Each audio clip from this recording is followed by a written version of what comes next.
Ay, we, totoo ba? Akala ko isa lang ang anak niya, yang si Makmak. Ilang taon na ba ang ate mo? Nasa 38 na yan si ate ko. Uy, hindi halata ah. Kung sa katawan, mas mukha ka pang may anim na anak eh. Kasi ang ganda ng katawan ng ate mo kumpara sa'yo ah. Wala siyang bilbil, wala rin siyang stretch marks. Ikaw wala ka pang anak, meron ka na dyan sa binti mo eh. Tapos yung mukha ng ate mo parang nasa 20s lang, ganun. Parang mas matanda pa ang mukha mo, baby. Ay, alam mo ba, nung dinala mo ko nun sa inyo, tapos nakita ko ate mo, akala ko siya yung bunso nyo. Tapos tinawag mo lang siyang ate. Kaya siya yung naalala ko na kinukwento mong tumulong sa na makapagtapos sa pag-aaral. Tapos may asawa ng piloto. Ganda ng ate mo. Pati naman yung isa mong kapatid eh, yung si ano, yung parang tomboy pero maganda. Babe, sure ka bang hindi ka ampun? Grabe ka naman, babe. Magkakamukha naman kami, no? Mapuputi lang sila kasi nga, hindi naman sila ganun katutok sa arawan. Saka nagmana sila kay Papa. Ako kasi kay Mama eh. Moreno naman kasi si Mama, 'di ba? Isa pa, kamukha ko kaya si Mama nung bata pa siya. Kaya hindi ako ampun, no? Ganun. Iba-iba pala talaga ang itsura ng magkakapatid. Naiiba ka kasi sa kanila eh. Sila ang gaganda para mga artista. Kahit na kanino mo yan itanong, mapapagkamalang ka pa yatang caretaker ng bahay nyo eh. Pero okay lang yan, mahal. Mahal naman kita eh, kaya tanggap kita kahit na naiiba ka sa kanila. Pero sana, mag-glow up ka naman. Napag-iiwanan ka na yata eh. Biro lang. Maganda ka naman, lalo na sa paningin ng mama mo. Kasi kung magkamukha ka mo kayo nung bata pa siya, parang sinabi niya na rin na pangit siya nun. Kapag hindi niya sinabi na maganda ka. Saka mahalaga naman na mabait ka at maunawain eh. Masipag pa sa trabaho. Ang kasintahan dapat ang isa sa mga taong nagpapalakas ng kumpiyansa ng kanyang kapareha. Pero paano kung mismong nobyo mo ang gumagawa ng paraan para bumaba ang tingin mo sa sarili mo? Ganon ang problema ni Winona. Dahil ginagawa siyang katatawanan ng sarili niyang nobyo. Paano niya kaya mabibigyan ng leksyon ang mapanlait na nobyo?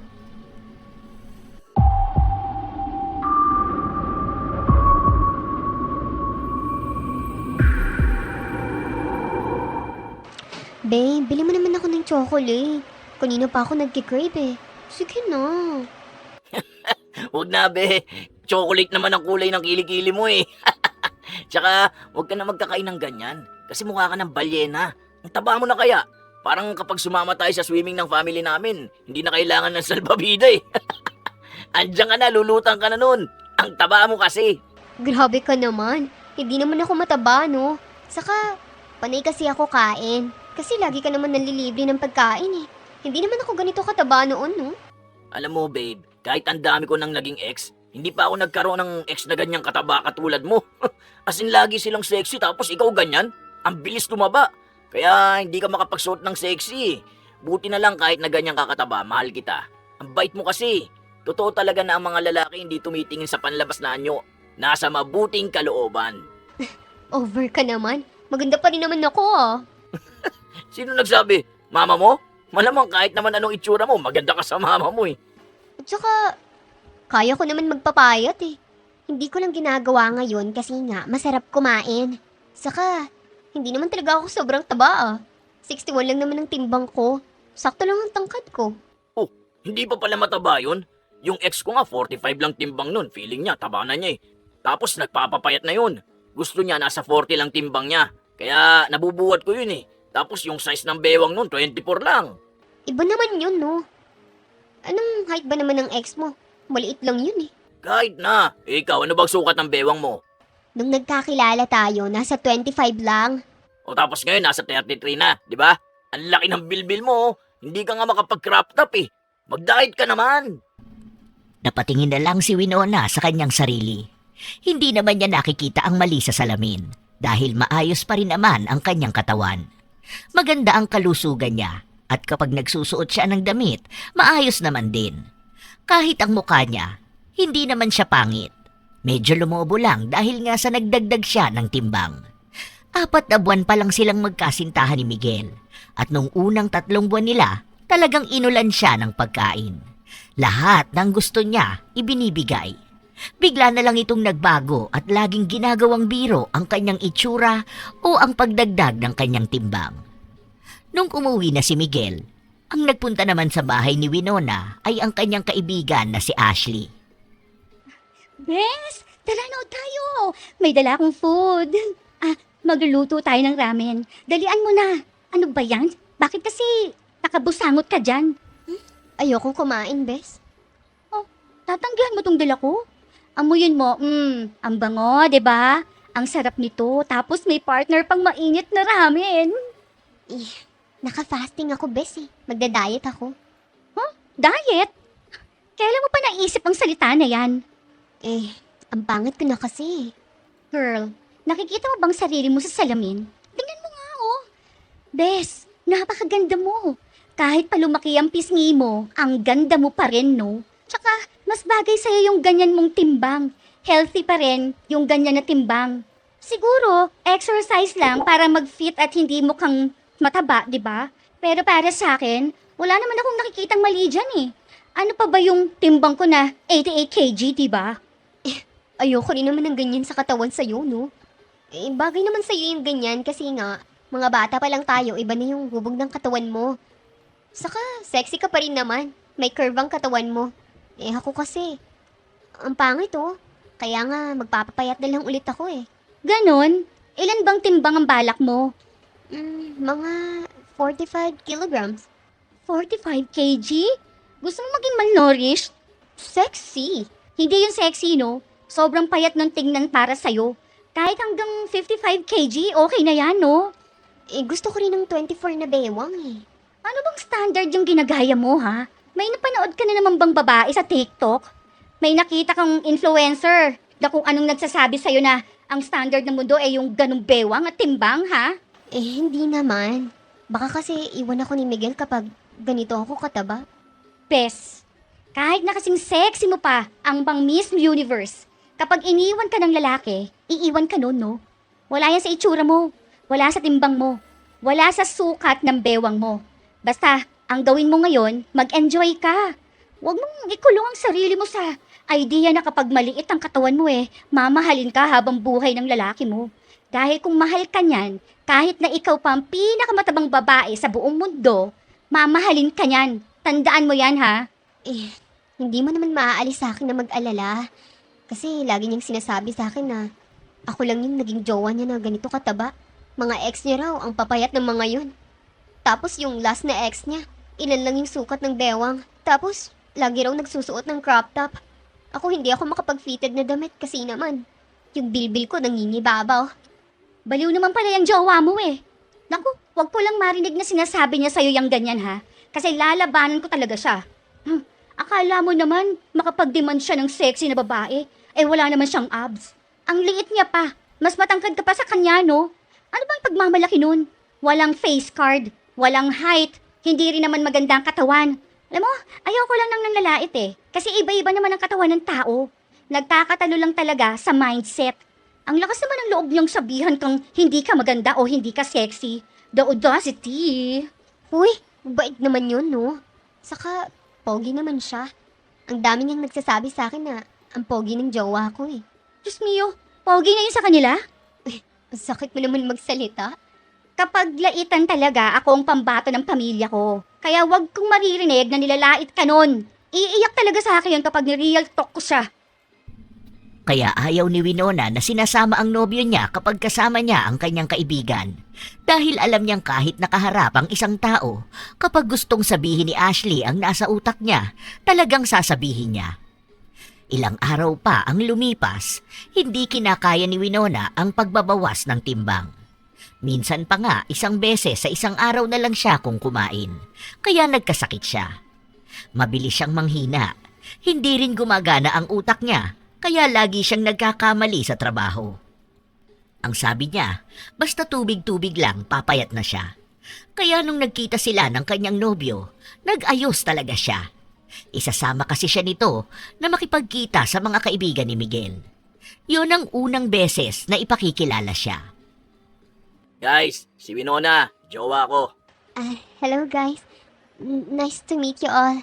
Huwag ka na mahiya sa mga yan. Gaya ko lang din yan, mahilig magbiro. Iisa nga lang humor namin ng mga yan Gusto mo bang kumanta, babe? Ay, wag na pala. Baka biglang umulan, wala pa naman tayong dalang payong. Itong boses kasi ng jowa ko, parang kambing na inilalaga para gawing kaldereta. Ganon siya kumanta. Tapos ang hihilig pa niyan yung mga bumibirit. Tapos kanta pa ni Sarah G. Sa sobrang ganda ng boses, ang sarap i-treasure tapos itago sa buong mundo. Loko ka talaga. Maganda naman boses ko, no? Oo, sabi ng mama mo, bingi kasi yun eh. Nagtawanan ang mga kaibigan ni Miguel. Si Winona ang naging sentro ng usapan nila ng araw na yon. Nagmumukhang biro ang mga panlalait. Kahit na hindi naman dapat sabihin ni Miguel, sinasabi niya tungkol sa pamilya nito, lalo na sa nakaraan ni Winona. Ang dalaga naman, sinusubukang makisabay na lang sa mga biruan dahil ayaw niyang masabihan na pikunin. At iniisip niyang paraan din yon para maapalapit sa mga kaibigan ng kanyang nobyo. Kaya kahit na nasasaktan siya sa mga biro, nakikisabay na lang din siya. Ilang buwan ang tumagal, akala niya ay nasasanay na siya sa ganun. Pero palala ng palala si Miguel. Lalo na nung dinala na siya sa bahay ng mga magulang nito. Babe, dito ka na lang muna sa bahay ah. Nandyan naman si mama eh. May bibili na ako sa labas. Huwag ka banda ron sa kabila ah, kasi nandun yung mga alagang baboy ni Papa eh. Baka mapagkamalang ka pa ron. Pag oink-oink ka dun. Baliw ka. Hindi naman na ako mataba. Taba mo na kaya ngayon. Noong nakaraan, hindi ka namang ganyan eh. Saka kanina, hirap na hirap yung tricycle na umangat. Kasi ang bigat mo dun sa kinaupuan mo eh. Okay lang yan, maraming pagkain dito, hindi ka mauubusan. O sige, alis na muna ako. Saan ka ba pupunta? Bibili lang ako ng ulam. Gagamitin ko yung motor ni Kuya. Sama na lang ako. Babe, maawa ka naman sa motor oh. Baka naman hindi pa tayo nakakalabas ng gate, flat na yun. Ang bigat mo kaya. Okay na yan. Baka kasi makita mo dun ex ko, ma-insecure ka pa. Iniiwas na nga kita na masaktan ka eh. Ang ganda kasi nun, mutya yun dito sa atin. Sasali pa yata yun ng binibining Pilipinas. Hindi naman ako mabilis mainggit sa mga nakikita ko, no? O sige na nga, tara na. Yung pan-deliver na lang ay drive ko. Mukha ka pang baboy dun kapag nasa loob ka umupo. Tara na. Wait lang. Magpupulbos lang ako. Wag na, mahal nga yung mantika eh. Iyabang mong meron kang libre niyan sa mukha mo. Nagmadali si Winona para lang makasunod sa kanyang nobyo. Nung nasa bayan na sila, nakita nga nila ang dating kasintahan ni Miguel. Nagbabantay sa palengke. Anak daw kasi ito ng may-ari ng pwesto, kaya minsan siya ang nagbabantay doon, lalo na kapag wala yung tauhan nilang nagbabantay. Hindi naman sila bumili doon, pero nakita nga ni Winona kung gaano kapino at kung gaano kaganda ang katawan ng babae. Maging ang pag-aayos nito. Dalawang dating kasintahan ni Miguel ang nakita nila. Ang isa doon may asawa na at buntis na. Pero maganda pa rin ang hubog ng katawan para kay Winona, kahit na hindi naman nagkakalayo ang timbang nila. Basta, lahat ng nakikitang babae ni Winona ay maganda, maliban sa kanyang sarili. Maya-maya pa, may nakita silang isang babae. Nilingon yun ni Miguel, kaya nakaramdam ng selo si Winona. Pero hindi niya pinahalata. Nakita mo yung babae na dumaan kanina? Classmate ko yun ng elementary. Hindi yung ganun kaganda nun eh. Mukha yung banuno nag-aaral kami. Ang pangit nun ha. Ang itim pa nun. Akala mo ibinilad sa arawan ng balat. Tapos ngayon ang lala ng glow up. Mas maputi pa siya sa'yo eh. Crush ako nun dati. Hindi ko lang pinapansin kasi hindi ko alam na magiging ganyan siya kaganda. Sayang, ikakasal na siya eh. Ang swerte ng lalaki sa kanya. Oo nga eh. Ang ganda niya. Babe, bakit kaya hindi ka magpaputi? Hindi ko alam, babe. Morena kasi talaga ako eh. Maitim ka talaga, hindi lang basta morena. Tsaka yung ex ko na buntis kanina, ang puti nun ngayon eh. Nung kami pa nun, morena rin yun. Nagpaputi lang talaga. Ganun na lang gawin mo. Uminom ka na lang ng gluta, maganda ka naman eh. Kaso, maitim ka lang talaga. Saka kasi yung mga activities na ginagawa ko, hindi siya pwede sa mga gluta at kojic, no? Alam mo, kaya ka mas lalong umiitim kasi ang hilig mong mag-surfing at freediving eh. Huwag ka na magganon. Total, naka-project based naman ang work mo eh. Magstay ka na lang sa bahay nyo. Baka sakaling doon, pumuti ka. Tapos ang hilig mo pang magsuot ng mga makukulay na damit. Sa ganon, nakikita lang lalo yung kulay ng balat mong hindi ka maputi. Malinis naman ang balat ko, no? Sabi nga ng kaibigan ko, yung last na ex ko raw, gatas. Tapos yung pinalit ko, choco na gatas. Tawang-tawa ako dun eh. Pero tama naman siya eh. Ikaw naman kasi ayaw mo magpaputi eh. Mas mura pa nga yung ini-inject na gluta kaysa sa gastos mo sa mga hobbies mo. Saka huwag ka nang maghabis-habis ng ganun. Hindi ako makasabay eh. Gusto ko yung mga yung inuman na lang dyan sa kanto, ganun. O kaya, nood ka ng laro ko ng basketball. Kapag ginagawa ko kasi yung hobbies kong ganun, iba yung feeling ko eh. Huwag na yun. Okay na yan, naranasan mo minsan. Tapos, imbis na ginagastos mo sa mga pagbili ng art materials yung pera mo, ang mahal-mahal nun, ano mo na lang yan. Magpaano ka ng ilong mo. Pataangos ka para hindi ka mukhang nadapa. Hindi na kumibo si Winona sa mga sinabi ng kanyang nobyo na wala ang kumpiyansa niya sa kanyang sarili. Nung wala siyang kasintahan, wala siyang pakialam sa itsura niya. Basta ang alam niya, maganda naman siya. At ang mahalaga sa kanya ay masaya siya. Alam niyang darating ang lalaking mamahalin siya sa kung anong meron siya. Ganun naman niya nakilala si Miguel. Pero nung tumagal na sila, nagbabago na ito at gusto rin siyang baguhin. Isang araw, nagyaya na naman ang kaibigan ni Winona sa kanya. Tinawagan siya ni Ashley, pero dahil kasama niya si Miguel, hindi siya makapagsabi kung sasama ba siya o hindi. Ano naman gagawin nyo dun sa isla? Magsasurfing na naman kayo? Sabi ko sa'yo magpaputi ka na, di ba? Kakasama mo dun sa kaibigan mo, nagiging magkamukha na kayo eh. Minsan ko palang nakita yung si Ashley pero mukha siyang baluga. Alam mo yung mataba, maitim tapos ang hilig pa sa dagat? Ano, dati ba yung Shokoy? Ang itim siguro ng singit nun. Gaya ng iyo, baka mas malala pa kasi mataba yun. Ang baho siguro nun kapag pinagpawisan. Kaya sabi ko, huwag ka magpapataba ng ganun. Bakit? Ano bang mangyayari kapag naging ganun ako kay Ashley? Ewan ko, idadayad siguro kita. Mahal kita kaya hindi kita iiwan. Pero baka pipilitin kitang magbago ng lifestyle. Ayoko kasi ng ganung babae. Ang hirap nun iharap sa mga barkada ko. Baka pagtawanan lang ako. Imagine, mga ex ko ang gaganda tapos mag-downgrade ako sa ganung itsura. Hindi naman sa pag-ano Pero, ang pangit ng kaibigan mo. Sinalo na nun lahat Mataba, maitim, tapos malaking mata, matakaw, lahat na. Kung ako asawa nun, iiwan ko yun Mabait naman yun. Aanhin mo naman ang mabait na babae kung hindi mo naman maipagyayabang ang ganda. Sa bagay, may mga lalaki na ganun ang gusto, yung kahit na anong itsura basta masipag sa bahay, basta mabait, okay na sa kanila. Ewan ko, hindi pa naman ako ganun kadesperado para manatili sa babaeng pangit. Saka may jowa yun si Ashley. Mga 7 years na ata sila nun. Sila pa rin naman. Yun na nga ang sabi ko, may mga lalaking parang walang-wala na kaya nagstay na lang sa attitude at hindi sa muka. Sa bagay din, ako kasi iba standard ko sa babae. Pero naging jowa kita kasi nakilala kong mabait at masipag ka.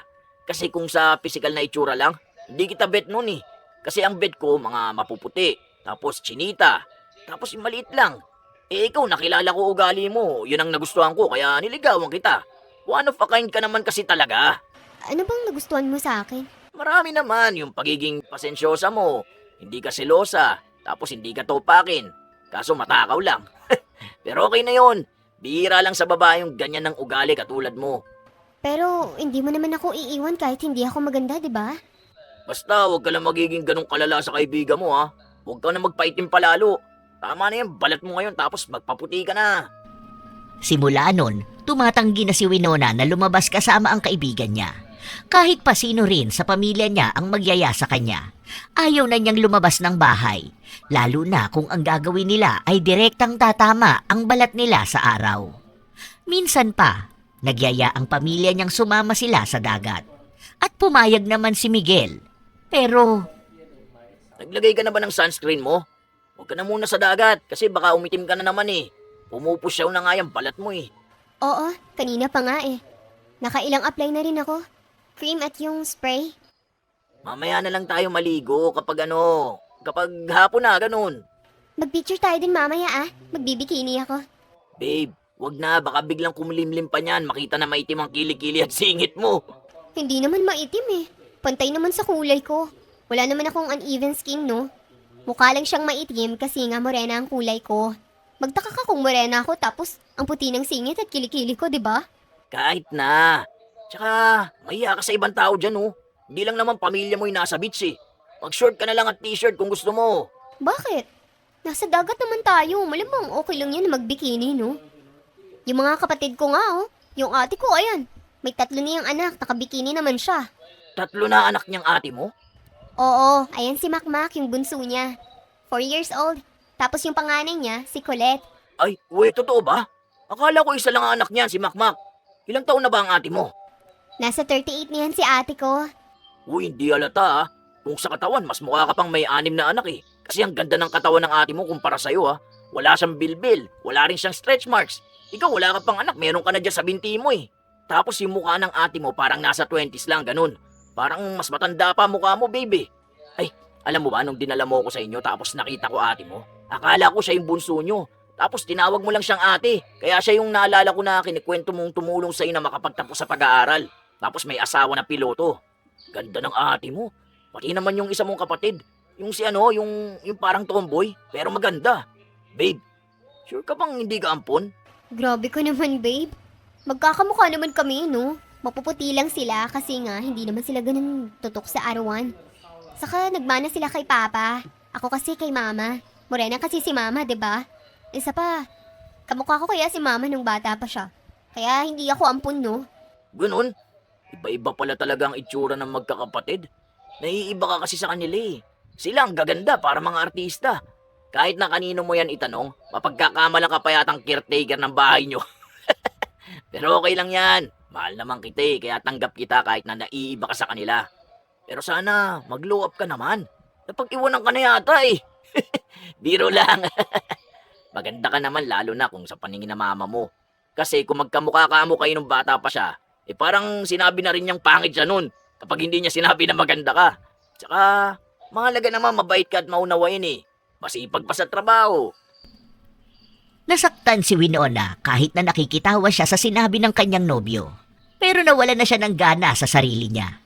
Halos nakikita na lang niya ay puro mali. Mula sa itsura niya hanggang sa pananamit niya. Lahat ng tao sa paligid niya napapansin niyang magaganda. Doon na siya nagseselo sa ibang babaeng nakakasalubong niya dahil gusto niyang maging kasing ganda rin nila.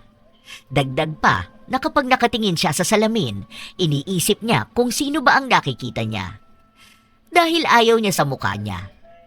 Isang araw, nagpunta sa bahay niya si Ashley. Aayain sana siyang lumabas, pero napansin na bihis siya. Ah, may date ka? Hindi, pupunta akong clinic. Bakit? May masakit ba sa'yo? Nag-avail kasi ako ng glow-up treatment nila eh. Sa derma? Anong glow-up treatment? Magpapag-glutadrip ako. Tapos, facial. Then, para magkaroon ng korte yung katawan ko, magpapalipo ako. Tapos, papa-enhance ako ng chin ko. Tapos, ipapasingkit ko na rin yung eyes ko. Then, patangos ng ilong. Yung artista look, may promo kasi sila ngayon eh. All in yun, 80k lang. Pero, pwede raw installment. Kaya, gagamit na lang ako ng credit card. Wait lang ha. Artista look? Magpaparitoke ka? Hindi naman siya ritoke. Enhancement lang. Para naman gumanda ako, di ba? Talaga ba? Bakit bigla mo namang naisip yan? Eh di, hindi ka na nun pwedeng sumamang mag-surfing. Hindi ka na rin pwede nun mag-free diving. Nako, nagyayapa naman ang jowa ko na pumunta tayong Batangas. Hindi na. Ayoko na nung activities na nagpapapangit sa akin. Gusto ko na pumuti, yung parang ganun sa mga artista. Tapos gusto ko na rin pumayat para makapagsuot ako ng mga sexy na damit. Tapos magpapatangos ako ng ilong. Isusunod ko naman yan, ipapaayos ko yung hipin ko. Ginagawa mo ba yan para sa sarili mo? O para sa jowa mo? Parehas. Gusto ko kasing maging proud siya na ang ganda ng jowa niya.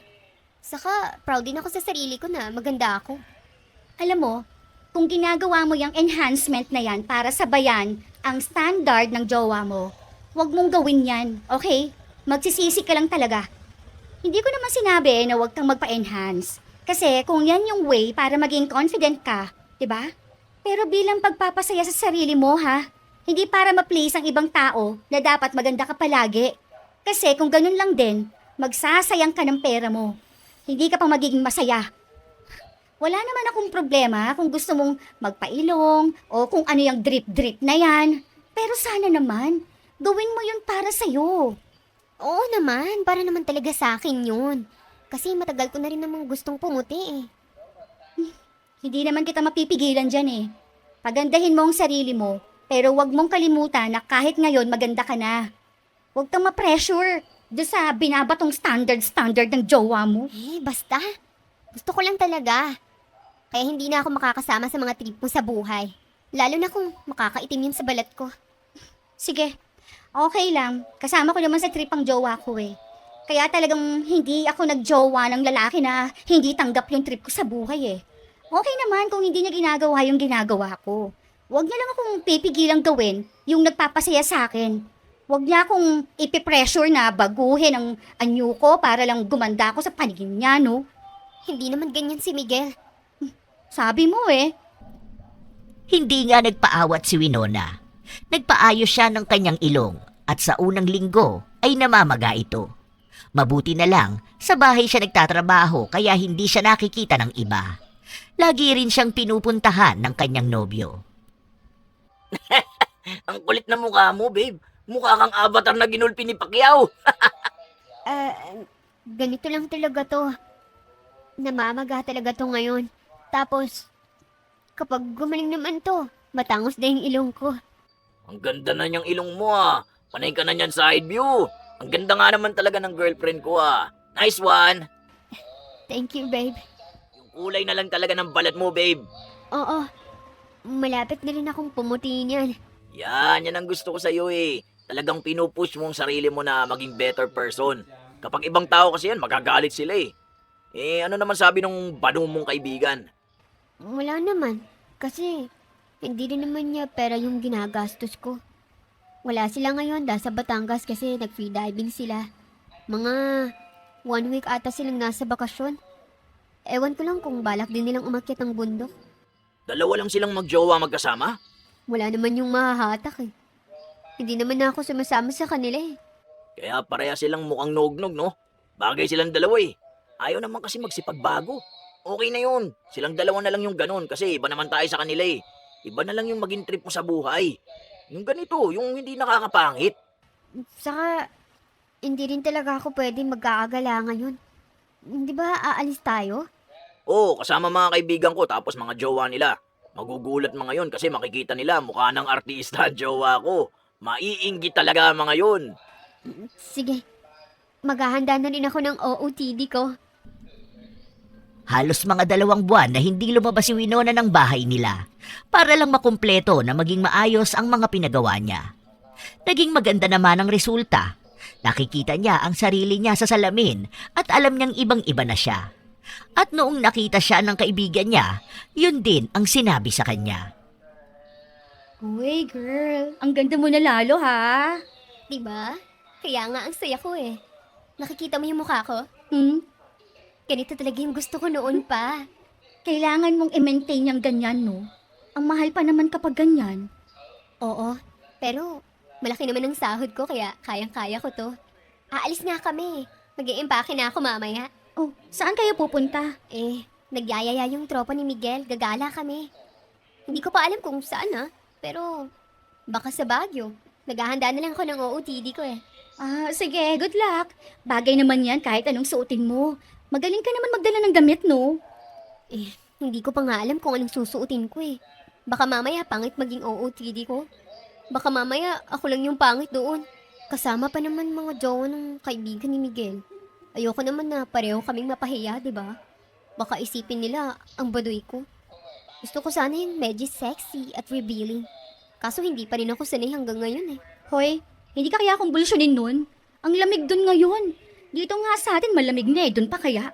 Sabi nga ng kaibigan ko, malamig dun, lalo na kapag gabi. Kaya magdala ka ng jacket mo. Ang lamigin mo pa naman. Ewan ko. Tsaka, huwag kang matakot magsuot ng gusto mo dun. Kapag nasa Baguio ka, wala namang pangit na outfit dun, no? Lahat ng tao dun, iba-iba ang suot. Tsaka, walang pupuna sa'yo dun, kahit na pangit ang OOTD mo. Kasi lahat sila busy sa buhay nila. Nagbakasyon ka naman dun, hindi para makipagkompetensya sa mga tao dun, no? Wala silang pakialam sa'yo dun. Basta, wag mo lang din pakialaman ang suot nila. Maging confident ka lang. Suotin mo yung tingin mong kaya mong panindigan at komportable ka. Hindi pa rin alam ng dalaga kung anong gagawin niya. Dahil alam niyang mapili ang nobyo niya sa mga damit na sinusuot niya. Yung maganda para kay Winona, pangit naman para sa paningin ng kanyang nobyo. Kaya lahat ng suot niya, pinabago niya base sa kung ano ang gusto ng kanyang kasintahan. Nung dumating na ang araw ng gala nila, may nasasabi pa rin si Miguel at nagagawa pa rin itong tumingin sa ibang babae. Ang ganda ng outfit ng babae na yun, oh. Parang old money style. Ang ganda pa ng katawan niya. Dalang-dala niya yung damit niya. Babe, dapat ganun mga suotan mo eh. Hindi yung baduy ka manamit. Ano ba naman yung partner ng suot mo? Yellow yung pang itaas tapos pink yung sa baba. Cute naman siya, baby. Nakita ko to sa FB eh. Saka ganito talaga yung style niya. Nakalimutan ko lang yung tawag dito eh. Pero cute at elegant naman siya. Parang ganun sa suot ng jowa ni Carl. Sa kanya nga, rainbow pa eh. Eh cute naman yung jowa ni Curly. Parang Koreana yun. Maliit ang muka. Sobrang puti tapos parang K-pop kumanamit. Normal lang ganun yun. Kahit na colorful pa suot nun, maganda siya. Ikaw hindi ko maintindihan kung ano yung suot mo eh. Para kang panabid sa piyesta. Ang sabi mo, pinaganda mo o TD mo. Ang pangit naman. Yung iba naman dyan, hindi naman maganda yung outfit nila eh. Yung isang nakasalubong natin, nakashort lang siya tapos jacket. Eh bakit mo kasi sila gagayahin? Hindi porket normal ang itsura nila, ganun ka na rin. Dapat maging mas better ka sa kanila. Kaya hindi mo ako masisisi kung tumitingin ako sa ibang babae. Kasi naman, ganyan ka manamit. Bili na lang tayo sa SM mamaya. Hindi na, pagod na pa ako eh. Kanina pa tayo lakad ng lakad. O kaya, magpasama ka na lang dyan kay Via. Buti pa yan, magaling manamit. Parang model mga jowa ng mga tropa ko eh. Yung akin, nagmumukha tuloy tayong alalay nila eh. Hindi na alam ng dalaga kung ano pang gagawin niya. Para naman sa kanya, maganda ang suot niya. Wala namang pumupuna sa kanya. Wala namang taong tumataas ang kilay dahil kahit sa litrato, maganda ang damit niya. Simula noon, lagi na siyang nag-aalangan sa mga binibili niyang damit, sa mga sinusuot niya, dahil baka mamaya, pangit sa paningin ng kanyang nobyo. Ang gusto niya kasi, maging perpektong babae, na alam niyang pwedeng ipagmalaki sa mundo. Kaya kahit na anong ganda ni Winona, nakukulangan siya sa kanyang itsura. Isang araw, niyaya ulit siya ng kanyang nobyo na sumama sa bahay nila dahil kaarawan ng tatay nito. 3 araw sila doon, kaya sumama na si Winona. Binati siya ng mga pinsan ni Miguel at sinabi sa kanya na mas gumanda siya. Kaya nung marinig niya yon, naging masaya siya. Nakita mo na? Kapag lagi ka maayos tingnan, sasabihin talaga nila sa'yo na ang ganda mo. Hindi gaya nung nandito ka nun. Unang punta mo, di ba? Pangit mo nun. Buti ngayon, nag-iba na itsura mo. Naging okay ka na kahit papano. Nagtaka nga sila kung bago raw bakit ang jowa eh. Kako, ikaw pa rin yun, pumuti lang. Mas bagay daw sa'yo yung ganyan na maputi at payat. Sa susunod, try mong magsuot ng ganun tulad nung sa ex ko. Laging naka-backless o kaya nakasando. Mas maganda yung ganun sa babae, mas sexy. Yan na yung mga dala ko ngayon. Kasi nakita ko yun na maganda kung ganun ang suot ko lalo na kapag mainit ang panahon eh. Mainit pa naman dito sa inyo. Sige na, ligo muna ako bago ako lumabas. Punta ka na dun sa mga pinsan mo.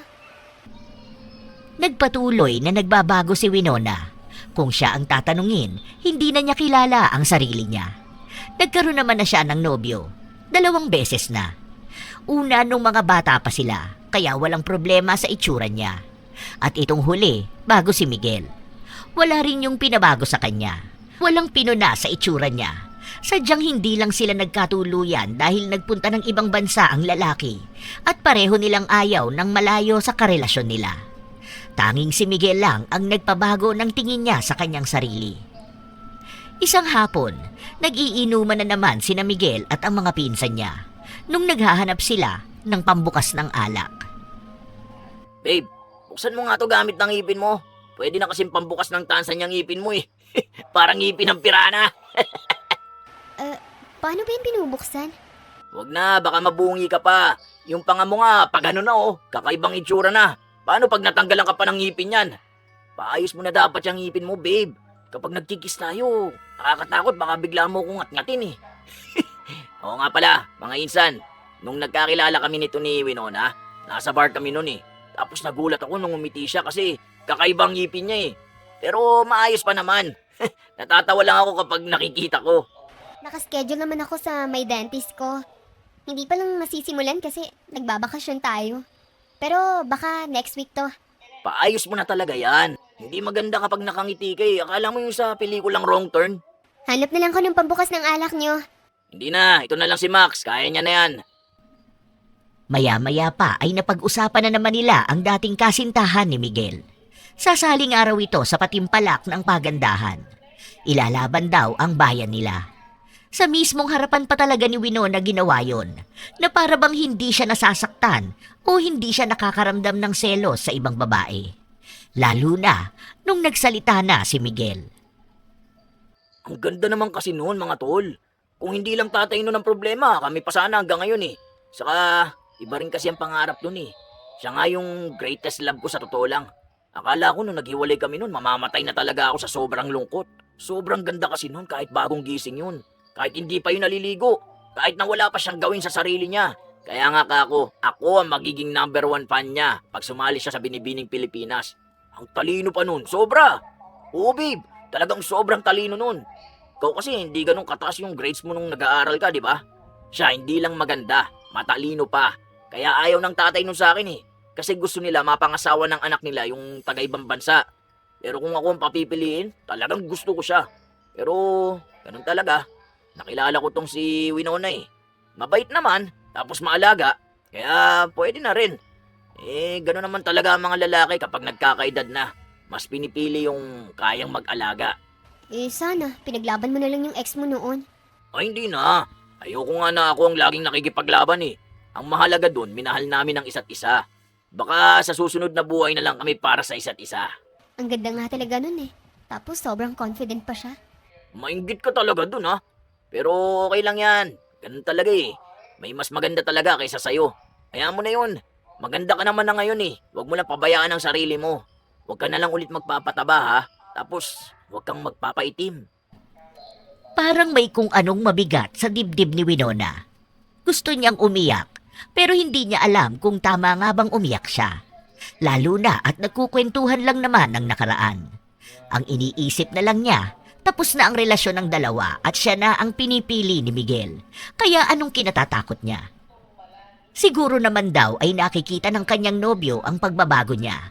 Kaya hindi naman siya nito iiwan para sa ibang babae. Pero kahit nagaano pa siya kahirap magbago, lagi pa ring may mas maganda sa kanya. Palaging may mas magaling. Minsan pa nga, ikinukumpara siya ng kanyang nobyo sa dati nitong kaklase. Singer yan si Alexa. Ang ganda ng boses niya na. Dati sa school namin nun, sobrang sikat yan. Kahit itanong mo pa sa mga tao sa amin. Tanong mo nga sa mga pinsan ko, kilala nila yan eh. Singer tapos dancer. Ayaw lang mag-artista. Pero kung tutusin, aba, panalo na sa ganda at sa talent. Grabe yan, halimaw. Sinalo niya na lahat. Crush ko yan dati. Hindi ko lang maligawan kasi sobrang kakaiba siya. Halatang di ako papasa sa kanya. Ikaw ba babe? May talent ka ba? Sintonado ka naman kumanta eh. Parang laging babagyo. Tapos kapag sumasayaw ka naman, parang tuod na hindi gumigiling. Ano pa bang talent mo? Magaling ako sa arts. Noon pa sumasali na ako sa contest. Tapos mga art exhibit.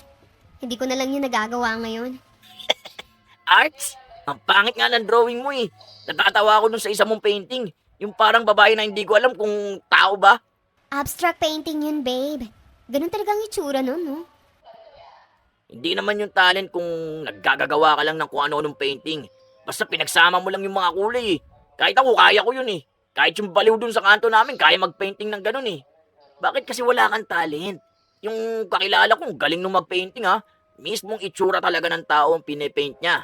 Gayang-gaya. Akala mo photocopy. Hindi siya tulad ng ganyang gawa mo na eme-eme na painting. Natuto ka lang maglagay ng kulay na tawag mo ng sarili mong may talent sa arts. Saka hindi naman talent ang painting, no? Dami-daming kayang gawin yun eh. Di lahat ng tao yun ang talent. Alam mo kung anong talent? Yung mga magagaling kumanta, magsayaw, pati na rin umarte. Siguro pwede na yun. Hindi naman kasi ako nag-focus doon sa pagsayaw at sa pagganda eh. Yun na nga, wala kang talent. Ako kasi gusto ko sa babae yung sobrang talented. Yung ex ko magaling yung kumanta. Hindi naman sobrang galing pero hindi siya yung gaya mo na akala mo naipit na pala ka kapag umuulan. Kaya kapag may videoke, hindi kita maaya eh. Kasi nakakahiya naman sa mga nakakarinig sa'yo. Kasi baka bigla tayong ipabarangay. Hindi ba pwede na video, okay? Para mag-enjoy lang kumanta kasi hindi naman tayo kasali sa contest eh. Kahit na, iba pa rin yun kapag magaling kang kumanta sa videoke. Alam nga namang gusto mong pagtawanan ka ng mga tao kapag narinig kung paano ka kumanta. Nakakahiya yun sa totoo lang ha. Hindi na nakipagtalo si Winona dahil ipinagpipilitan din naman sa kanya ni Miguel na wala siyang talento. Kaya sinubukan niyang matutong sumayaw pero hindi niya kaya. Nahihiya siya. Isang araw, inaya siya ng kaibigan niya para sa kaarawan ng kasintahan nito. Sila-sila lang naman kasama ang pamilya ni Ashley. Matagal na rin silang magkakaibigan, kaya pati pamilya nila para na ring pamilya ng isa't isa. Inaya ni Winona ang kanyang nobyo at pumayag naman ito. Maraming tao nung una, pero bandang hapon, sila-sila na lang ang naiwan. Uy, videoke tayo. Type ko na ba yung number na gusto mong kantahin? Ano ba? Yung ikot-ikot ni Sarah G? Sarah G na naman ha. Oh, bakit? May masama ba? Ang galing ni Sarah G, ha? Idol ko rin yun, no? Hindi ko naman sinabi na may problema sa boses ni Sarah. Ang tanungin mo kamo kung anong problema sa boses ni Winona. Baka mamaya hindi na kami makauwi kasi nga umuulan na. Ano naman? Tsaka katuwaan to. Birthday nga, di ba? Ikaw nga mukha kang tanga kumanta eh. Naalala ko noon, babasahin mo na lang yung lyrics, hindi mo pa magawa. Tapos, pipigilan mo yung kaibigan ko na kumanta. Tsaka, ikaw lang mapanghusga dito ha. Kahit na boses palaka pa yan, enjoy lang kumanta. Dahil ang music, para yan enjoyin. Ayos pala tong bano mong kaibigan eh. Ako pa ang banu ngayon? O anong gusto mo? Suntukan na lang tayo, no? Tama na yan. Lasing ka na, bes. Tara na nga, umuwi na tayo. Hindi, yan ang pauwiin mo. Uuwi na kami at nagtatalo na kayo dito. Saka, matutulog din ako na maaga. Pinilit na lang ni Winona na umuwi na dahil ayaw niyang magkagulo pa. Alam niyang hindi titigil ang kanyang kaibigan na magsalita at baka may masabi pa itong magiging dahilan ng awayan nila. Ayaw niya ring masira ang kanyang nobyo. Dahil doon, dumistansya na si Winona kay Ashley. Kahit anong aya sa kanya nito, hindi na siya nagpapakita pa. Halos isang buong buwan na ganun silang magkaibigan hanggang sa humingi na lang ng tawad si Ashley. Pero desidido na si Winona na putulin na ang pagkakaibigan nila sa impluwensya rin ng kanyang nobyo. Minsan pa, lumabas na naman ang magkasintahan. Dami palang magaganda rito eh. Babe, kapag ganito, huwag ka nang pupunta kasi hindi ka makikilala ng mga tao eh. Natatabunan ka na magaganda. Hindi ba talaga ako ganun kaganda? Hindi ka naman pangit. Hindi ka lang din maganda. Ano ka lang, sakto lang. Pero okay na yun. Kesa naman katulad ka nung kaibigan mong pangit na yung muka, pangit pang ugali. Pero kapag mga ganito kasi na magaganda ang kasama mo, nag-iiba ang mukha mo. Kaya kung maibigan ka ng pangit, ayun, sakto si Ashley. Ganun ang kaibiganin mo para kapag magkasama kayo, ikaw yung mapupuri. Bakit yung ex mo ba? Pangit ang mga kaibigan nun? Magaganda rin. Pero kasi yun, iba naman level nun.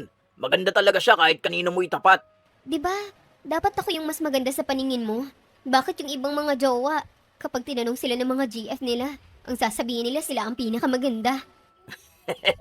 Iba naman yun, babe. Yung iba, totoo na sila talaga pinakamaganda. Yung iba naman, sinasabi lang yun bilang pagsisinungaling. Kasi nga magagalit mga jowa nila kapag nagsabi sila ng totoo.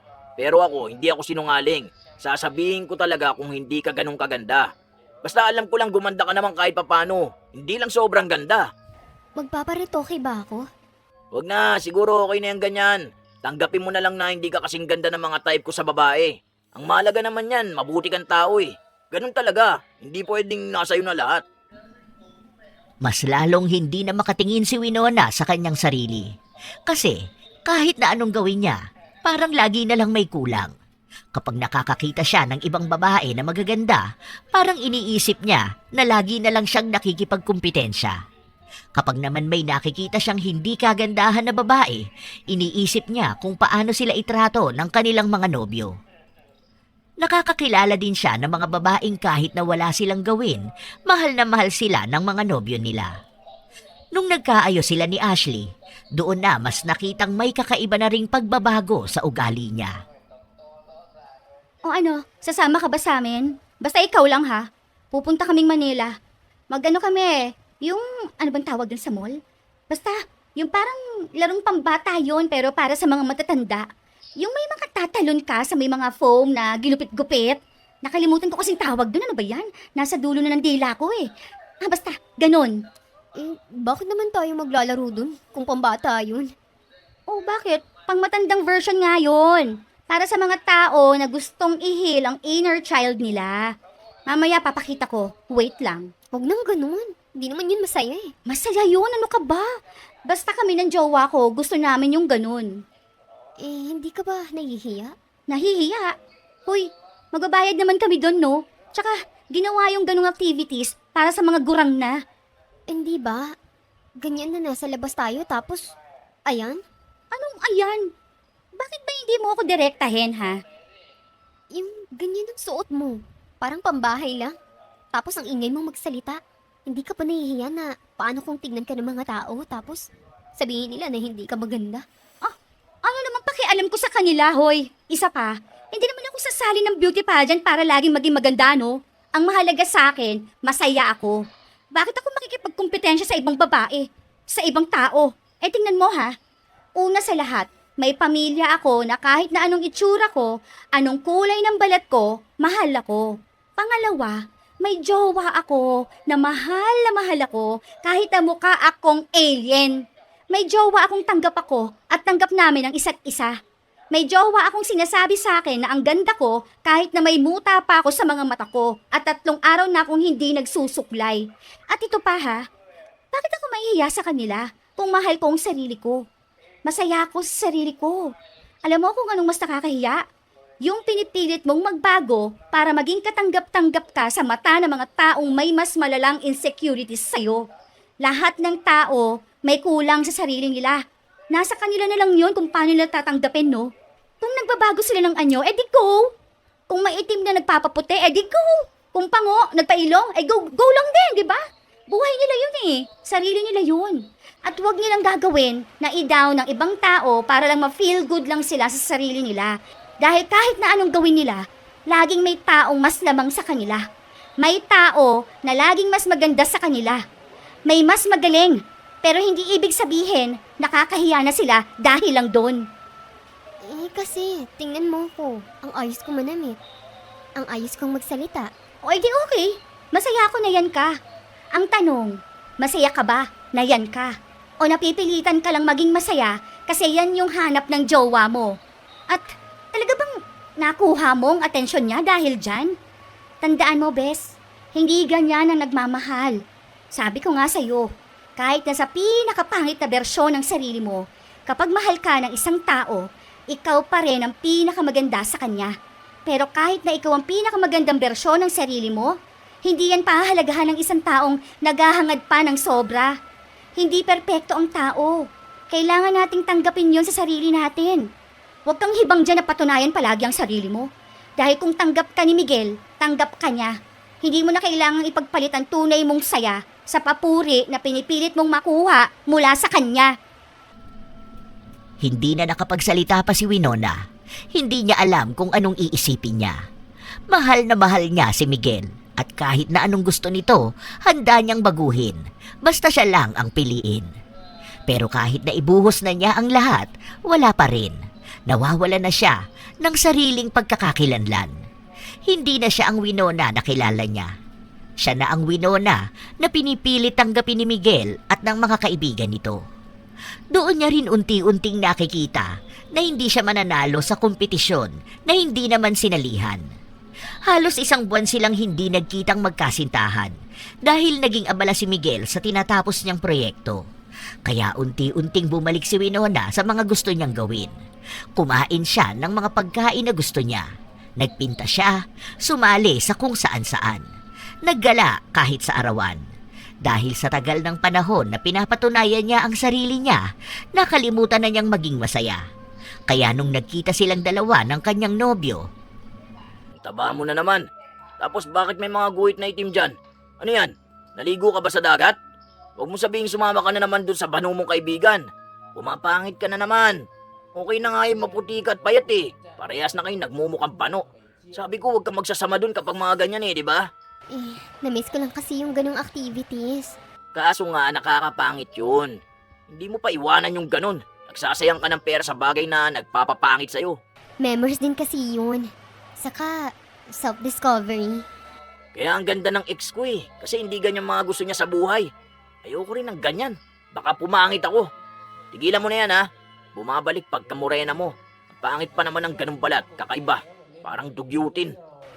Hindi ko alam. Pero kasi, yun talaga ang gusto ko eh. Bahala ka dyan. Di na kita isasama sa bahay at sa gala ng mga barkada ko. Ayoko mapaya sa kanila na ang pangit ng jowa ko, no? Na ang itim. Na ang taba. Nakakayang ipangalandakan niyang ganyang itsura. Akala ko ba mahal mo ko? Kung mahal mo ko, dapat tanggap mo tong ganitong itsura ko, di ba? Bakit yung jowa ni Ashley tanggap siya? Tanggap yung kulay niya. Sila yun. Hindi naman ako ganun kahibang, no? Sila walang kahihiyan eh. Ako meron. May pinangangalagaan akong dignidad. Ang gaganda ng mga ex ko, no? Lalo na yung last tapos mauuwi ako sa pangit. Ano na lang ang sasabihin nila? Nagtapon ako ng ginto para mamulot ng basura? Kung ayaw mong itigil yung ginagawa mo,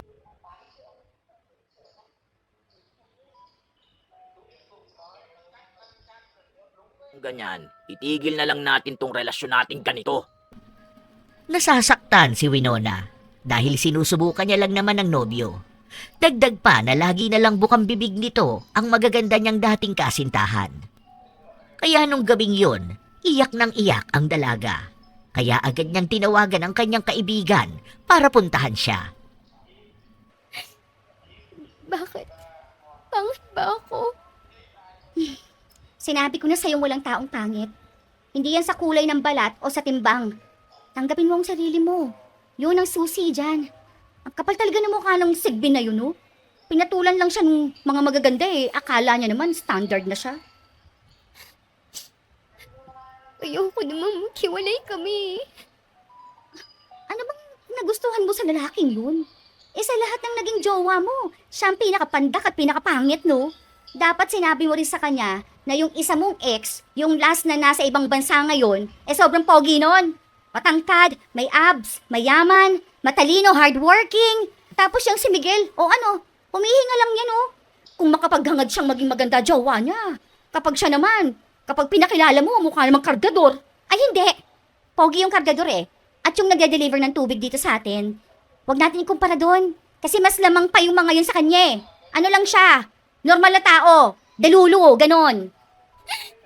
Hindi ko naman kaya na iwan niya ako. Ano na lang gagawin ko sa buhay ko noon? Uy, Bes, baka nakakalimutan mong mas masaya ka nung single ka. Mapagod ka na lang talaga niyan kakahabol sa lalaking yun eh. Ewan ko sa'yo ha. Marami akong panlalait na sasabihin. Hindi ko lang masabi kasi kawawa ka naman. Ikaw yung iiyak kahit siya ang nilalait ko eh. Naniisip ko kasi na siya na talaga. Nasa isip mo lang yan, girl. Kapag siya talaga, mararamdaman mo yan. Hindi yung ganyan. Kung siya nga ang dawan mo, kahit magkaiba kayo ng hobbies, hindi ka niya pipigilin, no? Magiging proud pa siya sa'yo. Kung siya nga ang dawan, kahit na anong itsura mo, ipagyayabang ka niya sa mundo na parang ikaw ang reyna ng kalawakan. Ganon. Ha? Ganon ang ipararamdam niya sa'yo.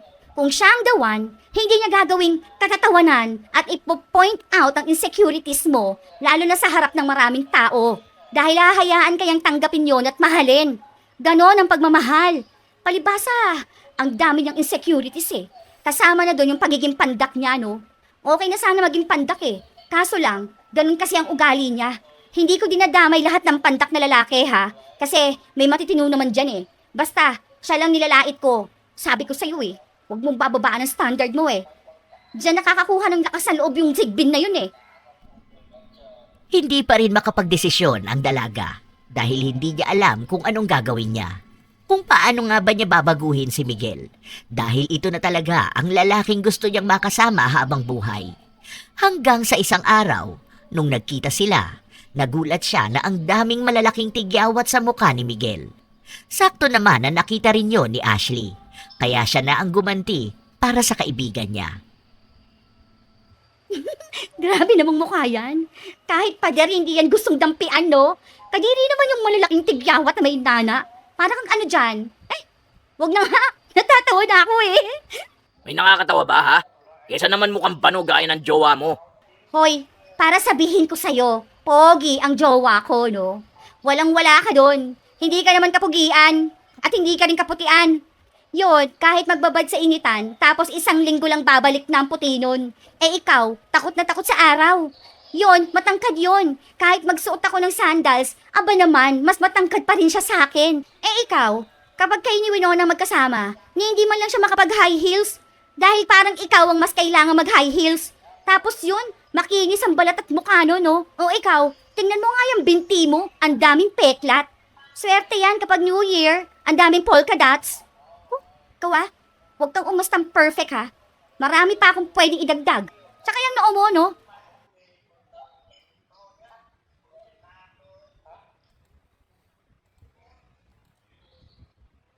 Pwedeng i-explore ng NASA. Mukha kasing buwan. Panot! Kung makapagsalita ka, kala mo perfect ka rin ah. Maitim ka naman. Yan lang ang kaya mong sabihin sa akin? Maitim? Eh ikaw, mukha kang kuyukot. Tapos kapag naglalakad ka, mukha kang sinipa ng tikbalang. Ah, talaga? Di ka ba titigil dyan ha? Huwag mo ko iniinis lalo ah. Oo talaga. Ay, butike, pangit, pangit, pangit. Tama na yan. Tara na, babe. Tama na, bes. Pikunin pala yan eh. Eh buti pa yung ex mo, na pogi ha. Hindi yung nagkatigyawat kahit ni isang beses. Eh ang jowa mo ngayon, tigyawat na may kaunting muka. Alam mo, may bago na nga akong pangalan sa kanya eh. Siya na ngayon, si Miguel Igyawat, ang maalamat na taong tigyawat. Aba, bagay ha.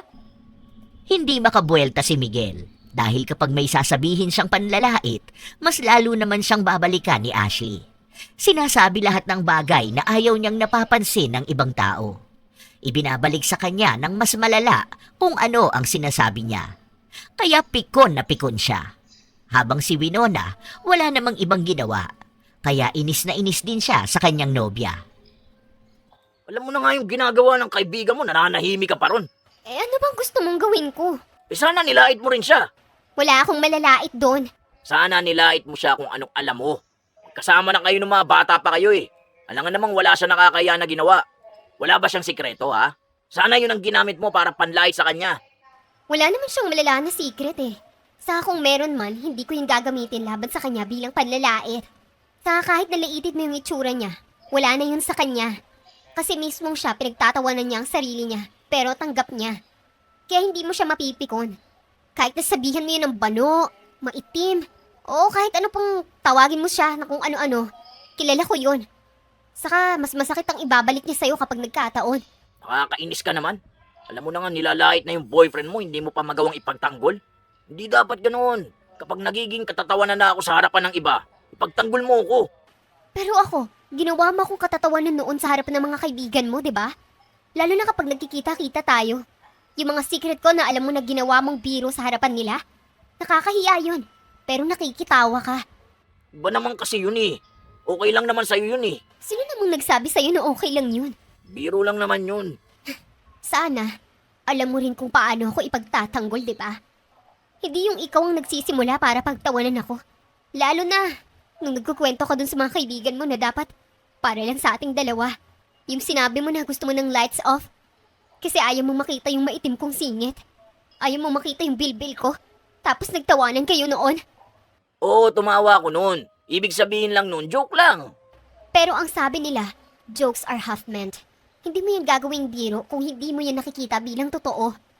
Yun ang gusto mong sabihin, hindi mo lang dinidirekta. Dahil nakikita mo yun bilang humor. Akala mo ba hindi ako nasasaktan noon? Ewan ko sa'yo. Ang sensitive mo naman ngayon. Bigla ka naging ganyan kasi nagpapa-impluensya ka dun sa kaibigan mo eh. Huwag ko lang ulit makikita yun ha. Iiyak talaga siya sa mga panlalait ko sa kanya. Umuwi ka na nga. Uwi na lang din ako. Nawala na ako ng ganang gumala. Kahit na lumipas ang halos 3 linggo, hindi nawawala ang mga malalaking tigyawat ni Miguel. Sabayan pa na may amoy ang kilikili niya. Kung anong inilalait niya kay Winona, yon ang nangyayari sa kanya. Kasama na rin ang pangingitim ng kanyang balat kahit na hindi naman siya nagpapaaraw. Pero kahit na ganon, hindi bumababa ang tingin niya sa kanyang sarili. Nakikita niya ang sarili niya bilang isang lalaki na angat sa lahat. Kaya gugustuhin siya lagi ng mga babae. Kaya may pagkakataon na ginawa na naman niyang katatawanan ang kanyang nobya. Iba nga yan kapag kausap ko eh. Parang laging naglo-loading. Ang bagal ng internet ng utak niya. Nung nakaraan, nakalimutan ko yung sinabi niya nun eh. Nakakatawa at nakakahiya talaga. Minsan kasi kakaiba yung jokes mo eh. Kaya hindi ko gets. Yung ex ko nga, nagigets agad yun eh. Ikaw, kailangan pang ipaliwanag sa'yo.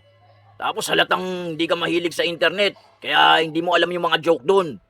Hayaan mo na yun, babe. Huwag mo na lang sabihin sa kanila. Ay, meron pa pala ito. Nakakaya yung ginawa nito nung bata pa siya. Ano yung kinikwento mo tungkol dun sa nahulog ka sa kanal? Babe, huwag na. Nakakahiya na yun eh. Saka sabi ko sa'yo, sa atin lang yun, di ba? Sa nakakatawa kaya yun? Teka, ako na magkukwento. Para bang wala nang mukhang maihaharap si Winona sa mga kaibigan ng kanyang nobyo. Lalo na, kahit yung mga dapat ay sila lang ang nakakaalam, nagiging biro na. Kahit yung paraan na ginagawa nilang para sa mga magkasintahan lang, nababanggit pa rin ni Miguel, para lang may mapagtawanan sila ng mga kaibigan niya. Kaya nung araw na yon, malala ang naging balik kay Miguel. Paglabas nila, nahulog sa kanal si Miguel. Sakto na sobrang dumi at itim ng tubig. Ang daming nakakita, kaya pinagtawanan siya. May mga hindi matigil sa pagtawa at kumuha ng litrato. Hiyang-hiya si Miguel, kaya sa nobya niya siya nagalit na bakit hindi raw siya agad tinulungan na makaalis sa ganong kahihiyan. Sunod-sunod ang nangyari kay Miguel. Meron pang nabutas ang shorts niya nung pasakay sila ng jeep, kaya nagtawanan ang mga nakakita sa nangyari. Hindi na niya kailangang ikwento sa iba dahil kusa na nilang nakita yon at natawa. Hanggang umabot sa punto na lagi na rin silang nagtatalo na magkasintahan. Simula nang dumating ka sa buhay ko, ang malas ko na. Sabi pa naman kapag pumangit ka sa isang relasyon, ibig sabihin hindi ka masaya. Tignan mo ko, naging malas dahil sa'yo. Hindi ko naman ata kasalanan yan. Hindi mo kasalanan? Huwag mo nga ang pinaglololo ko dyan. Ang pangit ko na nga ngayon, oh. Ano na lang ang sasabihin ng mga ex ko? Nahawa na ako sa'yo? Hindi naman ako pangit. Oo, hindi ka nga lang din maganda. Maganda ako. Sino may sabi? Mama mo? Sabi ko sa sarili ko. Tama nga ang kaibigan ko. Hindi ka perpekto tulad ng kung paano kita nakikita noon. Ngayon ko yung napagtatanto. Pinagsasasabi mo dyan. Ayan, nakikinig ka na naman kasi sa kaibigan mo. Nung sinabi mo sa mga kaibigan mo na pangit ako, at ang nagustuhan mo lang ay yung ugali ko. Ngayon, hinahanap ko kung anong nagustuhan ko sa'yo. Aba marami, dahil ako ang standard. Hindi ang ex ko ang standard ko. Ibinaba ko lang yun dahil natatakot ako na baka sa sobrang taas, hindi na ako magkaroon ng boyfriend. Na baka hindi na ako magkaroon ng asawa. At maling-mali pala yung ganun. Kasi kapag ibinaba mo yung standards mo, sasaktan ka pa rin ng pinipili mo. Mas magandang may aabot ng standards mo para at least alam mong kaya niya ring patunayan na mahal ka niya. Hoy, baka ako ang nagbaba ng standard dahil magaganda yung mga ex ko. Mga ex mo? Mga ex mo na nagbabari ng standard? Mga ex mong hindi mo rin mabalikan ngayon kasi sobrang red flag mo? Ang dami kong tiniis para lang sa'yo. Pati sarili ko kini-question ko na. Iniisip ko kung maganda ba ako. Iniisip ko kung sapat ba ako. Anong gagawin ko para gumanda, para maging sapat? Iniisip ko kung paano ako mananalo dun sa mga babaeng hindi ko naman dapat kalaban. Habang ikaw, ayan, simple ka lang din naman. Kung maganda ang ex mo, oo, alam ko yun. Kasi nagagandahan din ako sa kanya eh. Kaso naging bitter ako. Umiisip ako ng ikasisira nila sa utak ko para maramdaman kong may bagay akong lamang sa kanila. Na baka hindi sila perpekto. Ikaw, na may insecurity sila na meron pinili kita. Ang hirap ako makita sa sarili ko.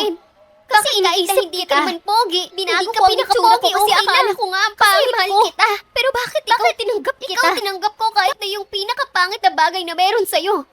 Bakit? Kasi ako lang yung nagmamahal? Gaya niyan, kung ano-anong nangyayari sa'yo, nagstay ako. Kaya iniisip ko na what if ako yan? Ipagpapalit mo ako?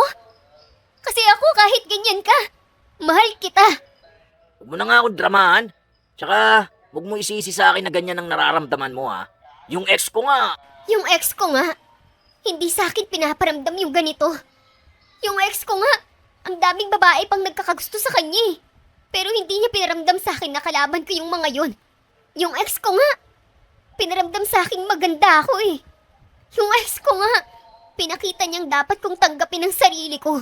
Yung ex ko, lumago ang pagkatao ko sa kanya. Yung ex ko, hindi ako natakot na magpakatotoo. Anong ginawa ng ex ko na ginawa mo? Wala. Kung ipapamukha mong mas better ang ex mo, bakit sa akin ka nagstay? Bakit ako yung binago mo, ha? Kasi kung may greatest love ka, may greatest love din ako. Alam mo kung ganyan ka? Sige, maghiwalay na tayo. Tignan natin kung kaya mo bang mabuhay nang wala ako sa piling mo. Tignan natin kung sinong lalaking tatanggap sa gaya mong klase ng babae. Hindi ko iniisip kung sino ang lalaking tatanggap sa akin. Ang iniisip ko, kung paano ko ulit tatanggapin ang sarili ko. Makikipaghiwalay na talaga ako sa'yo. Dahil wala naman akong maipagmamalaki sa ibang tao eh. Alam mo namang ipakilala pa kita sa kanila. Baka ano pang sabihin nila eh. Nakakahiya. Oh, At ikaw pa nahiya? Dahil ganun naman ang sinabi mo sa akin noon, di ba? Kahit na matinong naman ang itsura ko. Sana, makahanap ka ng babaeng tatanggap pa sa'yo. Sana lang, huwag niyang maranasan yung naranasan ko o nararanasan ng mga ex mo sa'yo. Ngayon, gets ko na kung bakit ang gaganda nila. Kasi, paano hindi ka gaganda kung masaya ka? Kasi walang jowa na gaya mo. Hindi ka standard. Kasi wala namang maaabot sa'yo. Wala ring mahahabol sa'yo kahit magandang jeans. Hindi tangos ng ilong. Hindi face card. At hindi tangkad. Wala ring yaman na makukuha sa'yo. Wala ring talino. Walang talento. Walang kasikatan. Isa ka lang ding normal na tao. Dahil ang relasyon, hindi nagpapababa ng kumpiyansa ng kapareha, kundi nagpapataas kahit pakiramdam niyang mababa siya. Ngayon ka talaga nagkaroon ng lakas ng loob na iwan ako kung kailan ang pangit ko na? So inamin mong napapangitan ka na rin sa sarili mo. Pumangit ako dahil sa relasyon na to. Kung hindi naman dahil sa'yo, hindi magiging ganito ang itsura ko eh. Ibig sabihin, hindi ako para sa gaya mong babae. Pumangit ka lang naman nung tinanggap mong pangit ka. Mahal pa rin kita kung ako ang tatanungin. Pero hindi ibig sabihin nun na handa pa rin ako manatili sa'yo. Kasi, kung hindi mo mahal ang sarili mo, malamang hindi mo rin kayang magmahal ng iba. Isa lang ang maipapayo ko sa'yo. Mahalin mo ang sarili mo. Para kung magmamahal ka ulit, hindi mo na kailangan tanggalin yun sa magiging kapareha mo. Tama nga sila. Kapag mahal ng isang tao ang sarili niya, alam niya rin kung paano dapat mahalin ang magiging kapareha nila. Hindi ka laban. Hindi ka kompetensya. Ganun lang yun. Hindi alam ni Winona kung paano ba siya nagkaroon ng lakas ng loob na sabihin yon kay Miguel. At kahit na nasasaktan siya, pinanindigan niyang makipaghiwalay. Lagi siyang umiiyak dahil hindi niya kinakaya ang sakit. Pero lagi ring sinasabi sa kanya ng kaibigan niyang lagi rin naman siyang umiiyak nung sila pa ni Miguel. Ang pinanghahawakan na lang ni Winona ay ang sarili niyang kagustuhan na makakilala ng lalaking pipiliin siya kahit na ayawan na siya ng mundo. Lalaking makikita ang halaga niya sa panahong iniisip niyang wala siyang halaga. Lalaking magtataas ng kumpiyansa niya sa kanyang sarili. Hindi magbababa. Ilang linggo ang lumipas. Nabalitaan ni Winona na mas lalong lumala ang itsura ni Miguel. Puno na ng malalaking tigyawat ang muka. Tapos, maaga rin siyang napanot. Pero kahit na ganon, hindi maalis ang pagiging laitero niya. Nagkaroon nga siya ng bagong nobya. Maganda naman pero nilalait niya pa rin. Kaya iniwan siya. Ang lala naman itong si Miguel. Oh, bakit? Nililigawan niyang pinsan ko, no? Sino dun? Yung nag-second runner-up sa Binibining Santobal. Mahilig talaga siya sa mga sumasali ng ganyan, no? Oh, ito pang mas malala ha. Nililigawan niya. Tapos, ang sabi niya pa, okay lang daw sa kanya kahit na may balat sa mukha itong pinsan ko. Meron di ba color brown? Hindi siya halata gaano kapag hindi titignan. Ang sabi niya pa, hindi naman daw mataas ang standard niya sa babae. Kaya wag lang daw yung maarting sobra at yung hindi siya pahahalagahan. Ay, muwe. Para naman siyang artista niyan.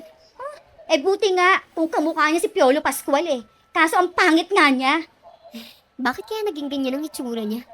Baka feeling niya sobrang pogi nga niya kaya akala niya makukuha niya lahat ng babae. Pinakulam ko ba naman siya eh? Ah? Ay, sorry. Nakalimutan ko na. Pinakulam mo? Sorry na nga.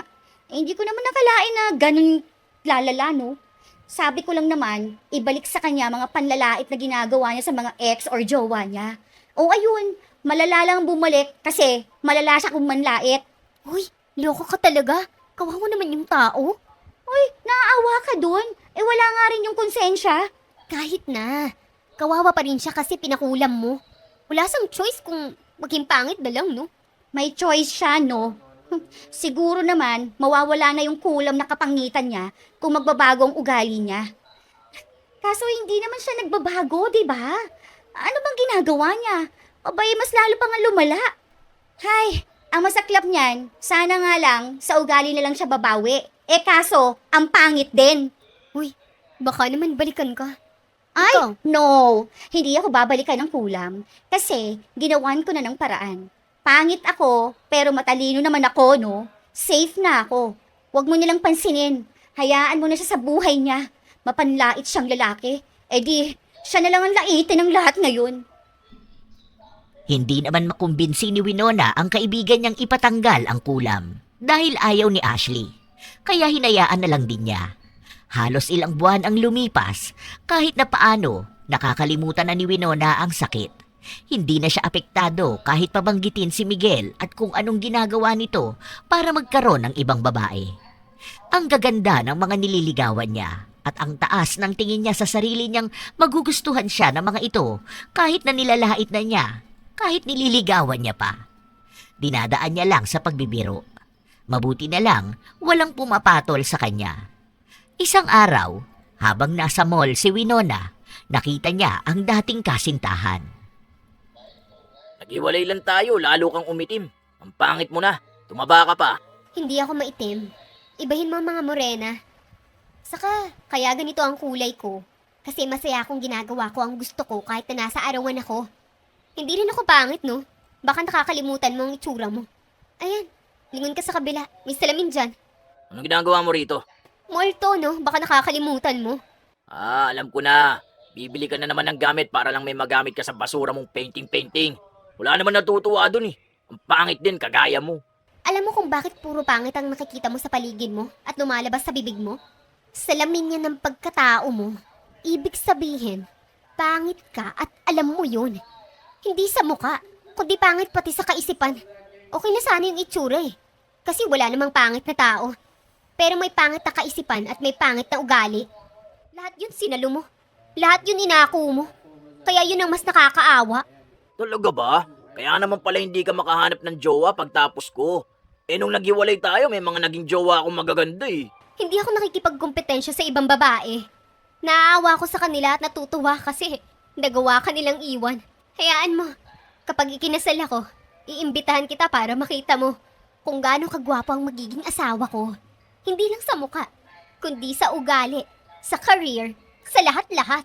Makapagsalita ka naman, akala mo hindi maitim ang singit mo. May papatol ba sa'yo noon? Ay, pwede, basta lagi nakapatay ang ilaw. Normal lang yun sa balat ng tao. Yung may discoloration. Ang maitim na hindi normal ay yung budhi ng tao. Bahala ka na nga sa buhay mo. Talagang bahala ako sa buhay ko. Kasi alam kong walang papatol na matinong tao sa kagaya mo. Sige, pananaw mo yan eh. Basta ako, masaya ako sa ginagawa ko ngayon. Hindi na ulit ako papayag na masira ang confidence ko sa taong wala nun sa sarili niya. Mataas na ang standard ko, hindi abot yun ng height mo. Matapos yung sabihin ni Winona ay tumawa siya sa may alis. Hindi na niya kailangan pang tagalan ang pakikipag-usap sa kanyang dating kasintahan. Kung anong nangyari sa kanila noon, hanggang doon na lang yon. Ang alam lang ni Winona, masaya na siyang mag-isa. Kinikilala at tinatanggap ang sarili. Hindi na niya kailangan ng taong matatawag na nobyo, pero unti-unti naman siyang pinapatay. Hanggang ngayon, wala pa rin kasintahan si Winona, pero may mga manliligaw siya. Mataas pa rin ang kanyang pader, at kung sinong lalaki ang makakapagpatunay na siya ang karapat-dapat, yon ang pipiliin niya. Habang si Miguel naman, hindi pa rin nawawala ang epekto ng kulam sa kanya. Baon pa rin ng tigyawat ang pagmumukha niya, pero napakayabang pa rin sa harapan ng mga kaibigan niya at ng mga babaeng nililigawan niya. Wala nang pakialam si Winona kung may bago na itong kasintahan. Ikinasal na rin sina Ashley at ang kanyang nobyo. Doon din napatunayan ni Winona na lahat ng tao may pagkakaiba at pagkukulang. Kailangan lang mahanap ang tamang taong tatanggapin yon ng buong buo. Minsan kasi, may mga nobyo talaga na ginagawang katatawanan ang kanilang nobya. Ipinapahiya at ipinaparamdam na hindi sila maganda o may kulang sa kanila. Sa bawat birong may halong lait, unti-unting nauubos ang kumpiyansa ng babae. Yung dating panatag sa sarili, nagiging puno ng duda. Yung dating masaya, nagiging maingat sa bawat kilos at salita. Baka kasi muli na naman siyang gawing biro. Mas masakit pa rito, kadalasan ginagawa ito sa harap ng ibang tao. Ginagawang ang halaga ng babae ay nakabase lagi sa laman ng usapan nila. At kapag nakasakit, sasabihing biro lang naman ang lahat at huwag seseryosohin. Kahit na tunay namang masakit na pagtawanan dahil lang sa naiibang kilos o itsura. Dahil masakit na magduda sa sarili nila, habang ang iba naman, pinagtatawanan nila. May mga ganitong nobyo dahil sa iba't ibang dahilan. Minsan, galing ito sa sariling insecurities. May mga lalaking hindi sigurado sa sarili nilang halaga, kaya ang ginagawa nila, ibinababa ang iba para sila ang magmukhang mas angat.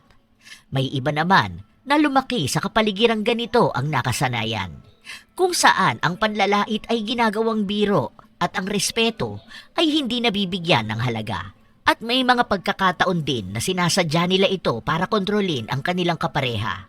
Kapag mababa ang tingin ng babae sa sarili niya, mas madali siyang manipulahin at mas mahirap siyang umalis. Pero anuman ang dahilan, hindi ito kailanman tama.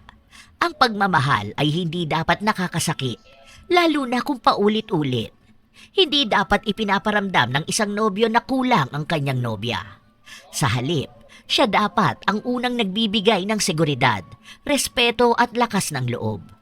Tandaan na hindi ka ginawa para gawing katatawanan. Hindi ka kulang. At hindi mo kailangang patunayan ang halaga mo sa taong paulit-ulit kang binababa. Sa tamang tao, hindi mo mararamdaman na kailangan mong magbago para lang maging sapat. Dahil mula pa lang sa simula, sapat ka na. Kaya mga apo, huwag kayong papayag sa ganitong trato. Naway kapag nagmahal kayo, ay mahal nyo at tanggap nyo sila maging ang inyong sarili. Minsan nyo na rin bang naranasan ang ganito mga apo? Kung ganon, maaari nyong ibahagi ang inyong kwento, kasabay na rin ang inyong opinyon. Naway nagbigay ng magandang aral sa inyo ang kwentong ito upang maiwasan nyo rin ang mapanlait na nobyo.